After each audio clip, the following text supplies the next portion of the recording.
অবশেষে পরপারে পা রাখলেন আল্লামা দেলোয়ার হোসেন সাঈদী। ইন্না লিল্লাহি ওয়া ইন্না ইলাইহি রাজিউন। সেই হসপিটালে আনার এক পর্যন্ত তাকে এই হার্ট অ্যাটাকের পরে গড়িমসি করা হয়েছে। নির্দিষ্ট টাইমে তাকে হসপিটালে আনা হয়নি। তিনি সকাল থেকে ব্যথা অনুভব করেছেন। গতকালকের সেই সকাল থেকে রাত পর্যন্ত, বিকাল পর্যন্ত তাকে সুস্থ। আসসালামু আলাইকুম সুপ্রিয় দর্শক বন্ধুরা, এইমাত্র মাওলানা দেলোয়ার হোসেন সাঈদী আমাদের কাছ থেকে চিরবিদায় নিয়ে গিয়েছেন। দর্শক বন্ধুরা, মাওলানা দেলোয়ার হোসেন সাঈদী মৃত্যুবরণ করে ফেলেছেন। আর তার মৃত্যুর খবর এখন পুরো বিশ্ব ছড়িয়ে পড়েছে। কারণ তিনি যে একজন বিশ্বনন্দিত কুরআনের পাখি ছিলেন, যার কদর শুধু বাংলাদেশ বুঝেনি, বুঝেছে পুরো বিশ্বের মুসলমান। দর্শক বন্ধুরা, তার মৃত্যুকে কেন্দ্র করে এবার বেশ কিছু প্রশ্ন জেগে উঠেছে এবং তার সেই সকল মৃত্যুকে কেন্দ্র করে এবার ব্যাপক আলোচনার জন্ম দিয়েছে। দর্শক বন্ধুরা, তাহলে তাকে কারাবন্দী অবস্থায় কিভাবে নির্যাতন করা হয়েছে, তো দর্শক বন্ধুরা সেই সকল বিষয়গুলোকে কেন্দ্র করে এবং অন্যদিকে ডাক্তার ফয়জুল হক সেই সকল বিষয়গুলোকে কেন্দ্র করে এবং আল্লামা দেলোয়ার হোসেন সাঈদীর মৃত্যুকে কেন্দ্র করে এমন কিছু কথা বলেছেন। তো দর্শক বন্ধুরা, আপনাদের মাঝে অত্যন্ত চমৎকার কিছু আলোচনা তুলে ধরেছি এবং সেই সাথে অত্যন্ত গুরুত্বপূর্ণ একটি প্রতিবেদন তুলে ধরেছি। আপনারা সেই প্রতিবেদনটি দেখলে অবশ্যই বুঝতে পারবেন কিভাবে কারাগার অবস্থায় তিনি মৃত্যুবরণ করে ফেলেছেন। তো দর্শক বন্ধুরা, চলুন আমরা সেই সকল বিষয়গুলো পরিপূর্ণ জেনে নিই। আসসালামু আলাইকুম ওয়া রাহমাতুল্লাহি ওয়া বারাকাতুহু। অত্যন্ত মর্মাহত, অত্যন্ত স্যাড নিউজ নিয়ে আপনাদের সামনে উপস্থিত হয়েছি। বাংলাদেশের জননন্দিত ইসলামিক স্কলার্স, বিশ্ব জননন্দিত ইসলামিক স্কলার্স, আমাদের বাংলাদেশের সকল মানুষের হৃদয়ের স্পন্দন, বিশ্বের কোটি কোটি মানুষের হৃদয়ের স্পন্দন আল্লামা দেলোয়ার হোসেন সাঈদী জেলখানার আজকের সেই এক যুগের অধিক তিনি জেলখানায় বন্দী থেকে 8টা 40 দুনিয়া ত্যাগ করে ইন্তেকাল করেছেন। ইন্না লিল্লাহি ওয়া ইন্না ইলাইহি রাজিউন। আপনারা নিশ্চয়ই জানেন আল্লামা দেলোয়ার হোসেন সাঈদী গতকালকে হার্ট অ্যাটাক করে অসুস্থ হয়ে তারপরে তাকে আজকের সেই হসপিটালে ভর্তি করা হয়েছিল।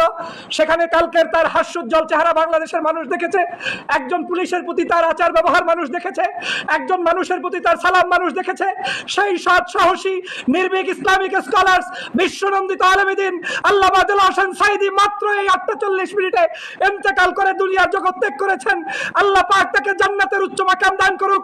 আজকের এই জাহিলি সরকারের কারণে, আজকের এই অবৈধ সরকারের কারণে, জুলুম নির্যাতন অত্যাচারের কারণে, আজকের এই সকল কারণে আজকের এই আল্লামা দেলোয়ার হোসেন সাঈদীকে দুনিয়া ত্যাগ করতে হয়েছে। আজকের এই দুনিয়া ত্যাগ করতে হয়েছে তাকে সুষ্ঠু কোনো চিকিৎসা পর্যন্ত এই দেলোয়ার হোসেন সাঈদী পায়নি।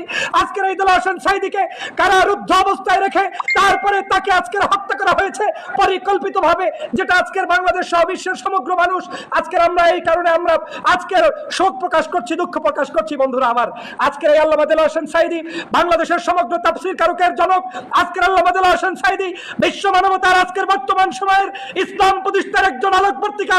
বাংলাদেশের নায়েবে রাসূল যদি থেকে থাকে, যারা কোরআন সুন্নাহর সত্যিকার আদর্শ লালন করছেন, পালন করছেন, তিনি হচ্ছে আপনার সাঈদী, আমার সাঈদী। সেই সাঈদীকে ছাড়া আজকের বাংলাদেশের মানুষকে থাকতে হবে। আর কোনোদিন সাঈদীর কাছ থেকে আমরা কোনোদিন আর তাফসীর মাহফিল শুনতে পারবো না। এই বর্তমান অবৈধ ফ্যাসিস্ট সরকার সাঈদীকে তিলে তিলে অসুস্থ করে তারপরে তার জীবনকে শেষ করে দিয়েছে। বন্ধুরা আমার, এই মাত্র তার সন্তান আজকের সেই সাঈদী সাহেবের যে উপজেলা চেয়ারম্যান ছিলেন মাসুদ সাঈদী সাহেব, তিনি তার আইডিতে পোস্ট করেছেন। তারপরে দেশবাসী সারা জায়গা থেকে আজকের এই তথ্যটি অথেন্টিক এবং সত্য নিউজ প্রকাশিত হয়েছে যে 8টা 40 তিনি ইন্তেকাল করেছেন। আপনারা জানেন গতকালকের সাঈদী সাহেব যখন ইন্তেকাল করার এই আগের একদিন আগে তিনি যখন অসুস্থ হয়েছেন, সেই গতকালকে তাকে সেই হসপিটালে আনার এক পর্যন্ত তাকে এই হার্ট অ্যাটাকের পরে গড়িমসি করা হয়েছে। নির্দিষ্ট টাইমে তাকে হসপিটালে আনা হয়নি। তিনি সকাল থেকে ব্যথা অনুভব করেছেন। গতকালকের সেই সকাল থেকে রাত পর্যন্ত, বিকাল পর্যন্ত তাকে সুষ্ঠুভাবে কোনো জায়গায় চিকিৎসা দেওয়া হয়নি। পরিবারের কাছে পর্যন্ত জানানো হয়নি। তাকে বিভিন্ন হসপিটালে নিয়ে যাওয়া হয়েছে এবং সেই হসপিটালগুলো ঘুরিয়ে ঘুরিয়ে মৃত্যুর কোলে একান্ত চূড়ান্ত পর্যায়ে ঢেলে দিয়ে তারপরে আজকের চিকিৎসার নামে প্রহসন করে তাকে হত্যার কোলে ঢেলে দেওয়া হয়েছে। এই সাঈদী সাহেব নির্দোষ। সাঈদী সাহেব দেশের মানুষের হৃদয়ের স্পন্দন। সাঈদী আমাদের আপনাদের সকলের মানুষের প্রাণ পুরুষ। সাঈদী বাংলাদেশের যুবকদের আইডল। সাঈদী বাংলাদেশের সাঈদীর কারণে আজকের এদেশের আলেম ওলামা, ইসলাম প্রিয় জনতা তারা ধর্ম শিখছে। এদেশের মানুষরা আজকের বিভিন্ন ধরনের ইসলামিক ঐতিহ্য, তাহাজিব, তামাদ্দুন শিখছে। সেই সাঈদী সাহেব আজকের দুনিয়ায় নেই। আল্লাহ পাক তাকে শাহাদাতের মর্যাদা দান করুক। আল্লাহ পাক তাকে শহীদ হিসাবে কবুল করুক। আল্লাহ পাক তার উপরে যারা জুলুম করেছে, নির্যাতন করেছে, অপদস্থ করেছে, অপমান করেছে, দুনিয়ার বুকে তারা তাকে যাকে তিল তিল করে 12টি বছর 14টি বছর পর্যন্ত জুলুম অত্যাচার করে আজকে তাকে হসপিটালে বিনা চিকিৎসায় হত্যা করেছে, আল্লাহ পাক তাদেরকে হেদায়েত দান করুক। তাদের ন্যায্য যে তাদের এই প্রাপ্ত শাস্তি আল্লাহ পাক তাদেরকে দান করুক। কারণ আমাদের সাইদি বাংলার জনগণের প্রতীক, আমাদের সাইদি একজন আল্লামা, একজন ইসলামিক স্কলার, একজন সাবেক সংসদ সদস্য, একজন দরদি, একজন মানব দরদি, মানুষের দরদি, বিশ্বের ঐতিহ্যবাহী একজন ব্যক্তিত্ব, যার কারণে আজকের বিশ্বের সমগ্র জায়গায় বাংলাদেশের লাল সবুজের পতাকা উদ্দিন হয়েছে। বাংলাদেশের এই পতাকাটি পর্যন্ত বিশ্বে সমাদৃত হচ্ছে। মানুষ বাংলাদেশ নামক রাষ্ট্র না চিনলেও যদি বলা হয় আমি সাইদির অঞ্চলের মানুষ, সাইদি আমার অঞ্চলের মানুষ, আমি সাইদির বাংলাদেশের নাগরিক, আজকে আমাদেরকে তারা সম্মান করছে, শ্রদ্ধা করছে। কিন্তু সেই আল্লামা সাইদি সাহেবকে আজকের আমাদের কোল থেকে, আপনাদের কোল থেকে হারাতে হয়েছে। ভাবতে পারি না এই সাইদির বিরুদ্ধে কত অপবাদ করেছে, এই মুরাদরা কত মিথ্যাচার করেছে, এই আওয়ামী লীগের বিভিন্ন ধরনের নাটক সাজিয়ে তার বিরুদ্ধে বিভিন্ন ধরনের মামলা সাজিয়েছে, এই সাইদি সাহেবকে কত ধরনের অপদস্থ করে বাংলার জনগণের কাছে বিতর্কিত করেছে।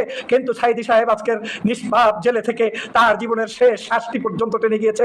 সাইদি সাহেব থেকে আমাদের শিক্ষার আছে একজন মানুষের সাথে কিভাবে আচরণ করতে হয়। সাইদি সাহেব তার মৃত্যুর আগে দেখিয়ে দিয়েছে, যেই পুলিশরা তার উপরে জুলুম করেছে, অত্যাচার করেছে, নির্যাতন করেছে, সেই মানুষদেরকে সাইদি কি করেছে, সাইদি কোলে টেনে নিয়েছে। গতকালকেও দেখেছেন পুলিশদেরকে প্রশংসা করে বলেছে ওরা আমার জন্য যা করছে, এইভাবে করে হাসি দিয়েছে। জনগণের কাছে সর্বশেষ তার এই মুস্কি হাসিটি ছিল। আজকের এই আল্লামা দেলোয়ার হোসেন সাইদি বাংলাদেশ থেকে হারিয়েছে, মানে বাংলাদেশের, আমি মনে করি এই জগতের, এই বর্তমান সময়ের, এই প্রায় শতাব্দীতে আর কোনো এত বড় ক্ষণজন্মা মহাপুরুষ বাংলাদেশের জমিনে আর কোনোদিন কে আসবে, কখন আসবে আমরা জানি না, কিন্তু তাকে আজকের আমাদের হারাতে হয়েছে। আল্লাহ পাক তাকে জান্নাত নসিব করুক। আজকের হৃদয় নিংড়ানো ভালোবাসা দিয়ে বাংলাদেশের সমগ্র মানুষকে এই সাইদির যে রেখে যাওয়া ইতিহাস ঐতিহ্য, সেটাকে আমাদের পালন করতে হবে। দেলোয়ার হোসেন সাইদির যে ঐতিহ্য রয়েছে সেটাকে আমাদেরকে লালন পালন করতে হবে। এক সাইদি হারিয়েছে, এ ধরনের বিভিন্ন আলেম ওলামাকে ফাঁসির কাস্টে ঝুলিয়েছে, বিভিন্ন মানুষদেরকে হত্যা করা হয়েছে, কিন্তু এই বাংলাদেশকে বিনির্মাণ করতে হলে এই হত্যার যত ধরনের কার্যক্রম করেছে সেখান থেকে শিক্ষা নিয়ে জনগণের, বাংলাদেশের মাতৃভূমিকে ইসলামের জন্য কবুল করাতে হবে, দেশের জন্য কবুল করাতে হবে। আমি এখন কোনোভাবে বলতে পারছি না যে আজকের এই সাইদি সাহেবকে হারায়, আমি ভাবতে পারছি না যে সাইদি নাই, আমি ভাবতেই পারছি না যে আমার সাইদি নাই। আমি এখনো ভাবছি যে আমার সাইদি তাফসীর মাহফিলে এসে আমাদের সামনে ওয়াজ করবে, আমাদের সামনে তিনি দাঁড়িয়ে আমাদেরকে আবার সেই তার সুললিত কণ্ঠে ইসলামের সুমহান বাণী দিবে। এই সাইদি এমন এক সাইদি ছিল যার আলোচনার মধ্যে প্রাণ চাঞ্চল্য, যার আলোচনার মধ্যে সকল দল মত নির্বিশেষে, জাতি ধর্ম নির্বিশেষে প্রত্যেকটি মানুষের জন্য মেসেজ ছিল। সেই সাইদিকে আজকের দুনিয়া থেকে শেষ করতে হয়েছে। দুনিয়া আজকে শেষ হয়ে গিয়েছে, আজকে তাকে আখেরাতের পাড়ি দিতে হয়েছে। আজকে তাকে এই অবৈধ ফ্যাসিস্ট সরকারের জুলুম নির্যাতনের অত্যাচারের স্টিম রোলার সহ্য করে তারপরে তাকে মৃত্যুর কোলে ঢলতে হয়েছে। বন্ধুরা, আমার দেশে বিদেশে যারা যেখানে আছেন, আমি মনে করি আপনারা সাইদির সৈনিক, আমরা সাইদির সৈনিক, প্রত্যেককে এই সাইদি সাহেবের আদর্শকে প্রজ্বলিত করতে হবে, আদর্শকে প্রচার করতে হবে, মানুষের কাছে প্রচার করতে হবে, জনগণের কাছে প্রচার করতে হবে। আমি আল্লামা সাইদি সাহেবের রেখে যাওয়া সন্তান, তার পরিবার, তাদের আত্মীয় স্বজন, বিশেষ করে তার দল যে সংগঠন করেছেন তিনি আমৃত্যু, সেই দলের সকল শুভাকাঙ্ক্ষী এবং তাদের নেতা নেত্রী, তাদের সকলের প্রতি আমার পক্ষ থেকে ব্যক্তিগতভাবে আমি তাদেরকে আমার পক্ষ থেকে সমবেদনা জানাই। আল্লাহ পাক তাদের অবশেষে পরপারে পা রাখলেন আল্লামা দেলোয়ার হোসেন সাইদি। ইন্না লিল্লাহি ওয়া ইন্না ইলাইহি রাজিউন। আজ রাত 8:40 শেষ নিঃশ্বাস ত্যাগ করেন। গতকাল হঠাৎ অসুস্থ হয়ে পড়লে দ্রুততার সাথে তাকে হসপিটালে নেওয়া হয়। পরবর্তীতে তার স্বাস্থ্যের অবনতি ঘটলে তাকে বঙ্গবন্ধু শেখ মুজিব বিশ্ববিদ্যালয়ে ভর্তি করা হয়।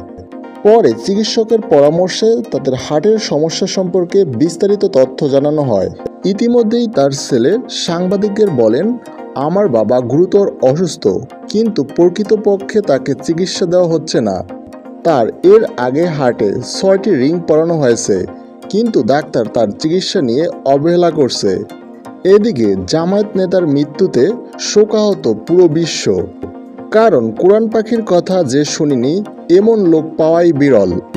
বর্তমান সরকার তাকে তো দর্শক বন্ধুরা, আপনারা হয়তো এই পুরো ভিডিওটি দেখে এবং এই সকল কথাগুলো শুনে অবশ্যই বুঝতে পেরেছেন, অবশেষে কোরআনের পাখি মাওলানা দেলোয়ার হোসেন সাইদি আমাদের কাছ থেকে চিরবিদায় নিয়ে গিয়েছেন এবং তার মৃত্যুকে কেন্দ্র করে এবার পুরো বিশ্বে আলোচনার জন্ম দিয়েছে এবং সেই সাথে তার এই মৃত্যুকে কেন্দ্র করে পুরো বিশ্ব শোকাহত হয়েছে।